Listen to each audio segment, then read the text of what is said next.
जा नहीं रहे थे हमको बहुत शुरू शुरू चलिए। तो प्राइमरी सेक्स ऑर्गन बाबू लोग क्या काम या क्या नाम, तो नाम टेस्टिस का काम इसका स्पर्मेटोजेनेसिस। अब देखिए स्पर्मेटोजेनेसिस हो जाने के बाद इसमें खुद सा स्पर्म बन जाने के बाद क्या होगा, इसका ट्रांसफर होगा। ट्रांसफर होने के लिए एक पाथवे होता है कि ये टेस्टिस से निकल के पहले तो जाएगा यहाँ रेटी टेस्टिस में, पहला नंबर रेटी टेस्टिस, दूसरा एपिडिडाइमिस, उसके बाद तीसरा वास डिफरेंशिया, उसके बाद कहाँ गया, हाँ वास डिफरेंस इधर चौथा, और उसके बाद ये सेमनीफेरस ट्यूब्यूल से मिलकर सीधे इस यूरेथ्रा में पहुंचेगा, इस यूरेथ्रा में पहुंचेगा। और यूरेथ्रा जो होता है वो कॉमन पासेज होता है दोनों का, इसमें मेल में स्पर्म का भी और यूरिन का भी। इसीलिए एक सवाल पूछा जाता है कि मेल में यूटीआई यानी यूरेथ्रल या यूरिनरी ट्रैक इन्फेक्शन कम होता है इन कंपैरिजन टू फीमेल में, तो उसका आंसर जाता है कि फीमेल में जो रिप्रोडक्टिव ट्रैक होता है वो शॉर्ट होता है और वो कॉमन पासेज नहीं होता है किसका, यूरिन का और गैमेट का, एंड मेल में वो होता है। इसीलिए इसमें फीमेल में यूटीआई होने का चांसेस कम रहता है, किसके कंपैरिजन, फीमेल के कंपैरिजन। अब इसको बोलेंगे यूरेथ्रा और इसको बोलते हैं बाबू हम लोग ग्लांस पेनिस। क्या बोलते हैं, ग्लांस पेनिस, जहां से वो ये हेल्प करता है पेनिट्रेशन में। पेनिट्रेशन प्रोसेस होता है जब मेल फीमेल में स्पर्म रिलीज करने जाता है, ये ट्रांसफर करने जाता है, तो एक्चुअली क्या है, फीमेल का रिप्रोडक्टिव ऑर्गन या रिप्रोडक्टिव ट्रैक बॉडी के इनसाइड होता है, मेल में ये बॉडी के आउटसाइड होता है। तो इसीलिए ट्रांसफर करने के लिए मेल का ये जो पार्ट है इसको इरेक्ट होना पड़ता है, क्योंकि ये इरेक्शन पेनिट्रेशन में हेल्प करेगा, जो कि पेनिट्रेशन स्पर्म ट्रांसपोर्टेशन में हेल्प करता है। अब देखिए फीमेल रिप्रोडक्टिव स्ट्रक्चर, इसमें क्या आता है देखते हैं। ये आपका दोनों साइड आएगा ओवरी। सबसे पहले दो ovary, 2 pairs of ovary, 2 pairs of ovary। Ovary से इम्पोर्टेंट ये जो पार्ट है,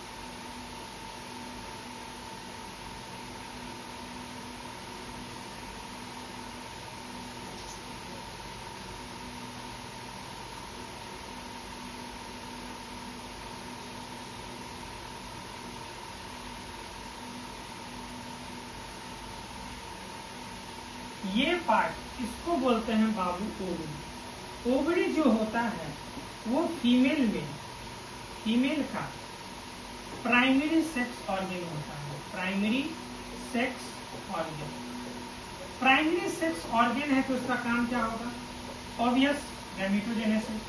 और गैमेटोजेनेसिस में इस तरह का गैमेट बनेगा, तो oogenesis, और oogenesis में बनता है एग। oogenesis किसको प्रोड्यूस करता है, एग को। ठीक है, अब आते हैं क्या,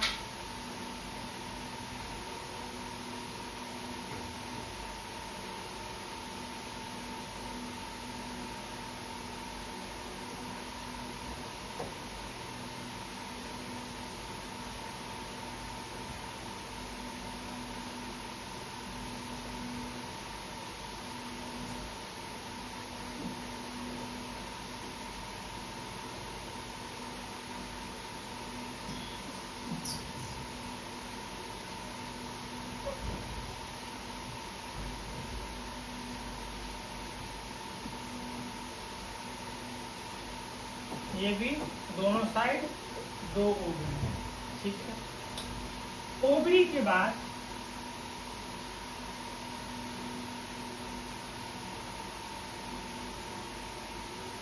यहां से ओवरी से एग बना, एग को कैच कर लेता है ये स्ट्रक्चर, ये फिंगर लाइक स्ट्रक्चर, ये पूरा ये ओवरी जो कि प्राइमरी सेक्स ऑर्गन है, एग प्रोड्यूस करने के बाद ये ले जाता है इसको दूसरा स्ट्रक्चर जिसको बोलते हैं fallopian tube. Fallopian tube, fallopian tube के बाद ये जाता है यूटेरस में।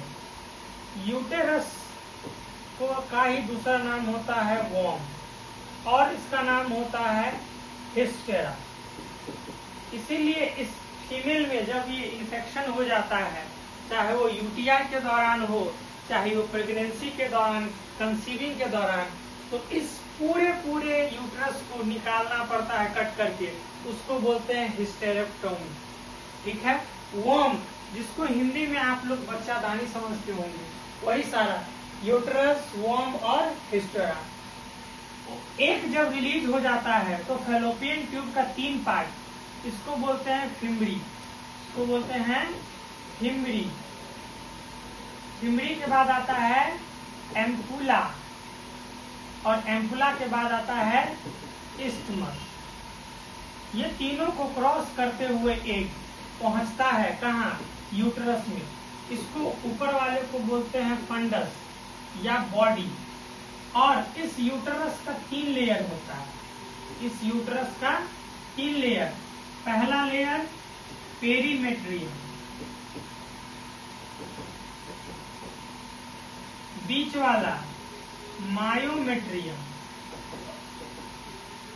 और जो सबसे इनर होता है उसको बोलते हैं एंडोमेट्रियम। और एंडोमेट्रियम जो होता है वो ब्लड वेसल कैरी करता है, इसीलिए। और इस एंडोमेट्रियम में साइक्लिक चेंजेस आते हैं, उस साइक्लिक चेंजेस का नाम होता है मेंस्ट्रुअल साइकिल, जो कि हर मंथ फीमेल में आता है। उसका पीरियड रहता है 28 डेज से लेके 30 डेज तक, वो फीमेल में वैरी कर सकता है अकॉर्डिंग टू देयर फिजियोलॉजिकल या हार्मोनल इम्बैलेंस। ठीक है, आगे बढ़ते हैं। साइक्लिक चेंजेस का नाम मेंस्ट्रुअल साइकिल। एक कहाँ बना? ओवरी में। बनने के बाद कैच कौन किया? फिम्बरी। फिम्बरी से एम्पुला। एम्पुला ही वो जगह होता है जहाँ की स्पर्म और ओवम जाके मिलते हैं। वहां पे फर्टिलाइजेशन हुआ तो हुआ, दोनों का मीटअप हुआ, डेटिंग हुआ, नहीं हुआ तो फर्टिलाइजेशन नहीं होगा। एक बेकार, स्पर्म बेकार और आपका सेक्सुअल रिप्रोडक्शन का प्रैक्टिस बेकार। इसीलिए माना जाता है कि फर्टिलाइजेशन होना या कंसीव करना एक बहुत कम्बसन, बहुत ही टाइम टेकिंग या बहुत कम चांस वाला प्रोसेस होता है। बहुत ही ज्यादा कम चांसेस रहता है कि एक मदर, एक वुमेन कंसीव करे एक बेबी को। कैसे? एक तो टाइम पे एग रिलीज होना चाहिए, दूसरा टाइम पे स्पर्म जो है वो कहाँ पहुंचना चाहिए? एम्पुला पे पहुंचना चाहिए। जब तक दोनों का टाइमिंग सेम नहीं होगा फर्टिलाइजेशन नहीं होगा। या तो स्पर्म पीछे रह जाएगा, नहीं तो एग आगे आ जाएगा, या एग पीछे रह जाएगा, स्पर्म पीछे चला जाएगा ना। अब एंडोमेट्रियम में ब्लड वेसल जो होता है मेंस्ट्रुअल फेज के दौरान क्या होता है? वो रप्चर होते रहता है। क्यों होता है? इसमें मायोमेट्रियम हेल्प करता है। Myometrium muscle smooth muscle cell का बना रहता है जो कि कॉन्ट्रैक्शन में हेल्प करता है, और कॉन्ट्रैक्शन के दौरान ब्लड वेसल टूटता है। और ब्लड वेसल टूटने के कारण जब वो ब्लड वेसल टूटा, जब इसका वॉल टूटा, वॉल टूटने के कारण ब्लड जो होता है वो क्लॉट करके हर मंथ रिलीज हो जाता है, जिसको मेंस्ट्रुअल साइकिल या पीरियड ब्लड बोलते हैं। अब जब फर्टिलाइजेशन हुआ तो जाइगोट बना। कहाँ बना? जाइगोट 2n जाइगोट बना। कहाँ बना? एम्पुला में। एम्पुला में ही फर्टिलाइजेशन होगा कि जब मान के चलिए क्या आया? एग आया n, एग आया n, ये एग और इधर से स्पर्म इसको अप्रोच करेगा। स्पर्म ये एग और ये स्पर्म दोनों का मीट यहीं पे होगा। अगर एम्पुला में दोनों नहीं मिले तो फर्टिलाइजेशन नहीं होगा। और फर्टिलाइजेशन होने के बाद जब जाइगोट बना 2n और इनका इम्प्लांटेशन यहाँ एंडोमेट्रियल वॉल में होगा। जब ये इम्प्लांट कर जाएंगे तब माना जाता है कि प्रेगनेंसी का शुरुआत हो गया। जब वो इम्प्लांट हो गया कौन, जाइगोट, और इम्प्लांट होने के दौरान उसमें रैपिड सेल डिवीजन होता है और वो सेल डिवीजन सेल का नंबर बढ़ाते बढ़ाते इस वॉल में इम्बेडेड हो जाता है। और इम्बेडेड हो जाने के बाद मदर और चाइल्ड दोनों कनेक्टेड, और कनेक्टेड होने के बाद प्लासेंटा का फॉर्मेशन और फर्दर 9 मंथ का प्रेगनेंसी और डेवलपमेंट।